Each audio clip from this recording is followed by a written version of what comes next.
काली नजर। माँ, माँ। अरे क्या माँ माँ कर रहा है? बकरी का बच्चा है क्या? अरे माँ, मजाक छोड़ो। मुझे फाइनली वो मेन चौराहे वाली दुकान मिल गई है। अब देखना, आपका बेटा दुगनी स्पीड से पैसा कमाएगा। ओफो, ये क्या? मेरी ऑनलाइन मेकअप क्लास चल रही है। इतनी जोर से क्यों बोल रहे हो आप दोनों? अरे मेरी धर्म पत्नी जी, मेकअप क्लास बाद में करना। वो चौराहे वाली दुकान मिल गई है हमको। अरे वाह! रुको, मैं अपनी माँ को फोन लगाकर बता देती हूँ। अरे मैं भी अपने रिश्तेदारों को बता देती हूँ। कितनी खुशी की बात है।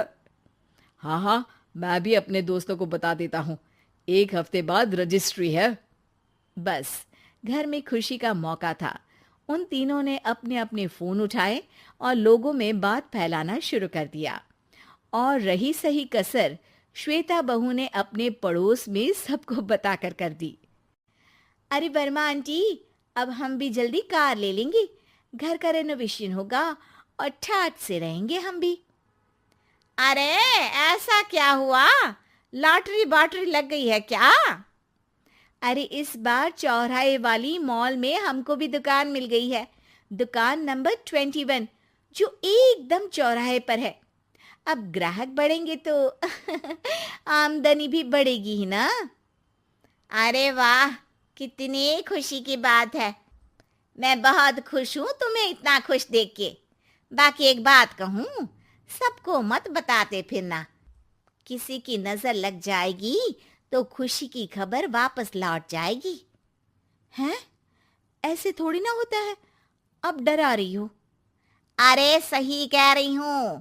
काली नजर कहते हैं इस चीज को, जब आप किसी को कुछ बताओ और वो काम बिगड़ जाए। अरे लेकिन मैं तो। तुमने सबको बता दिया ना? हाँ, फोन लगा लगा के। अब बच के रहना। काली नजर बड़ी खतरनाक होती है।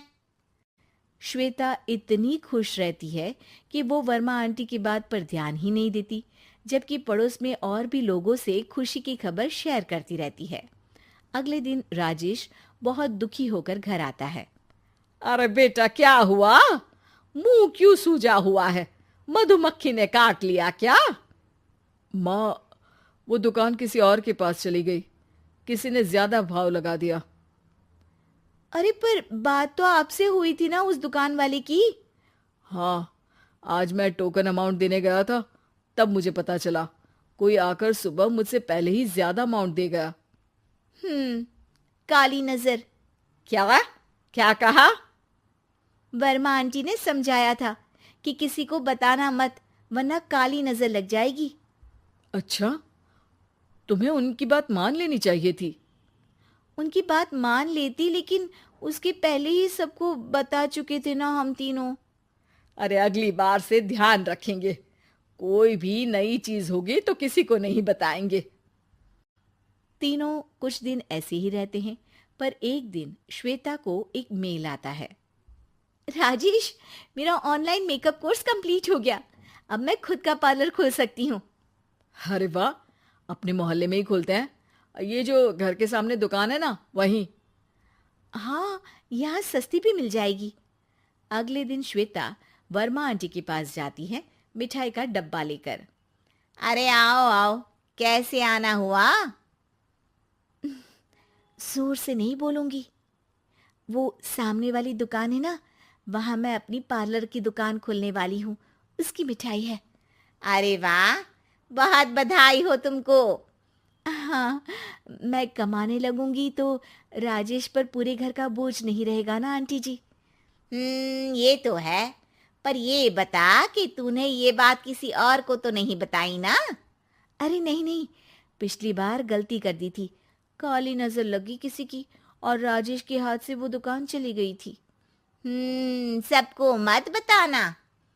चलो मैं चलती हूँ, कल दुकान की बात करने भी तो जाना है।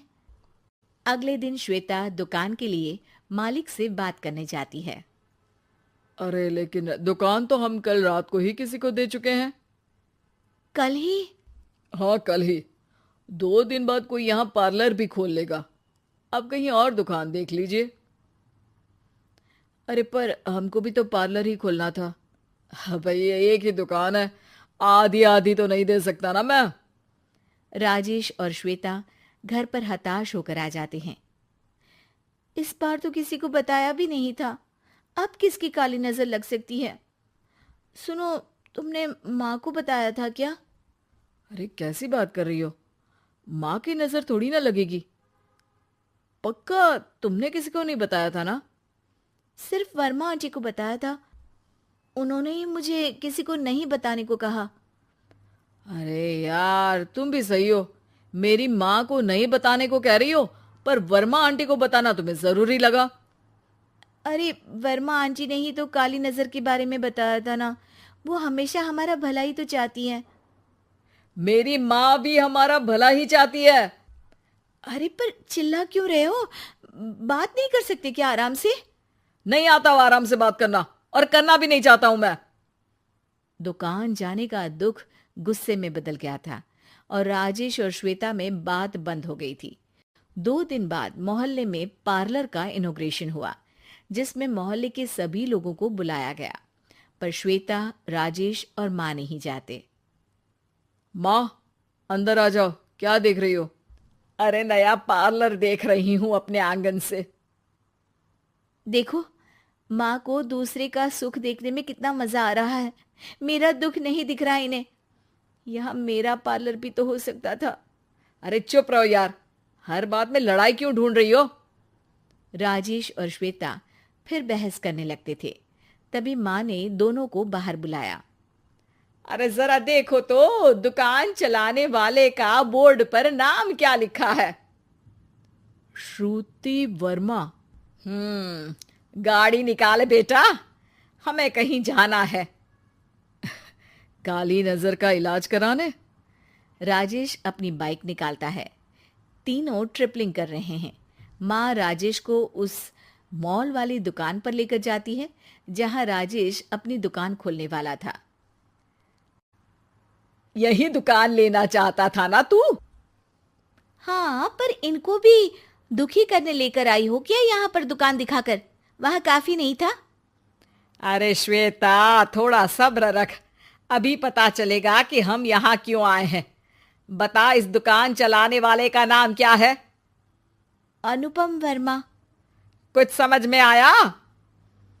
वो दुकान वाली श्रुति वर्मा, ये दुकान वाला अनुपम वर्मा, और हमारे पड़ोस में हमने उस दुकानों के बारे में बताया किसको था? अब वर्मा आंटी को।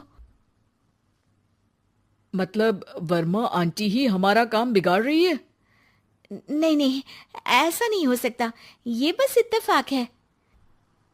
राजेश अपना फोन निकालता है और श्रुति वर्मा और अनुपम वर्मा के नाम फेसबुक पर सर्च करता है, जहां ये दोनों ही वर्मा आंटी के रिश्तेदार होते हैं। श्वेता को समझ में आ जाता है कि वर्मा आंटी की ही नजर खाली नजर है। अब क्या करना है? कोई भी खुशी की खबर हो तो काली नजर से बचना है, यानी वर्मा आंटी से बचना है। अरे पर मुझे ये समझ में नहीं आया कि वो हमारे साथ ऐसा क्यों करेंगी।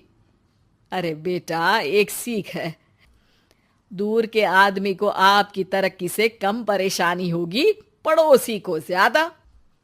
दोनों माँ की बात में हामी भरते हैं और अगला काम चुपचाप करने की कसम खाते हैं, ताकि आगे से वर्मा आंटी कोई काम ना बिगाड़ सके।